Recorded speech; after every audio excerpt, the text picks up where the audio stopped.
जगदम्बा की आरती भक्ति में गाई है ना खूब सारी, तो अभी माँ आ रही है जिसको सब भक्तों में भक्ति मार्ग में याद करते हैं, तो आप उनके लिए आरती गाओ।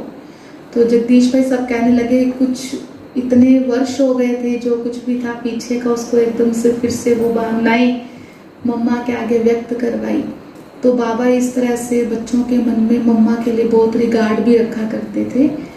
और हमें पता चलता है कि कितना गुप्त रीति भी कहो प्रत्यक्ष रीति भी कहो, मम्मा बाबा की पूरी तरह से संपूर्ण रीति से समर्पित बुद्धि, आज्ञाकारी, राइट हैंड हर तरह से। क्योंकि जब मम्मा ने अपनी देह का त्याग किया तो बाबा भी अंदर से सबको यही बात कह रहे थे ना बार बार कि सब बाबा को याद करो, हमारी मम्मा को बाबा वापस भेजेंगे।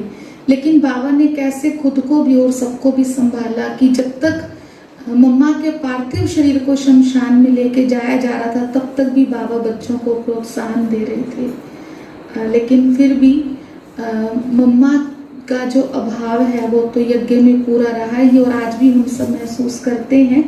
क्योंकि मैं आशा दीदी जी को सुन रही थी, वो बता रहे थे कि कभी कभी जब मम्मा बाबा साकार में होते थे तो कुछ कुछ ऐसे गेम्स वगैरह मम्मा बाबा क्योंकि बच्चों के साथ खेलते थे, तो कहते फर्स्ट प्राइज होता था हमेशा मम्मा की गोद मिलना।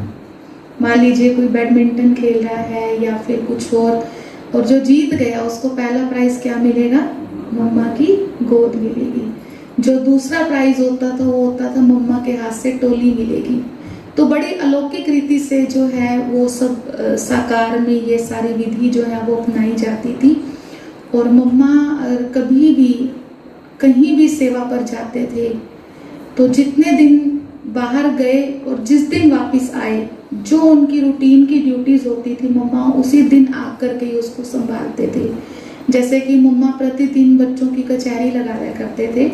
मान लीजिए 20 दिन, 1 महीना या और भी कितने दिन के लिए मम्मा बाहर गई हैं, और जिस दिन मधुबन वापस आते थे उस दिन फिर उसी ड्यूटी को संभालते थे। ऐसे नहीं कि आज तो मैं थक के आई हूँ या इतने दिनों के बाद आई हूँ, कल से अपनी ड्यूटी का चार्ज संभाल लेंगे, ऐसा भी नहीं होता था। तो मम्मा बाबा के मुख से जो कुछ भी मम्मा के लिए निकला, कभी भी वो मम्मा ने हमेशा अपने जीवन में उसे स्वीकार किया। इवन मम्मा इतना बाबा के प्रति प्यार रखती थी अपने मन में कि बाबा किसी दूसरे को कोई बात समझा रहे होते होंगे, कह रहे होते होंगे, लेकिन मम्मा उसको भी शिक्षा के रूप में अपने जीवन में स्वीकार करते थे। तो ऐसी मीठी माँ की पालना हम सभी को मिल रही है, और हम सभी बहुत बहुत भाग्यशाली हैं कि संसार से अलग सच में छोटा सा संसार है हमारा, जिसमें बाबा मम्मा हम सभी मिलकर के अपने अलौकिक दिनों को यादगार बना रहे हैं। पुनः मम्मा को शत शत नमन। ओम शांति।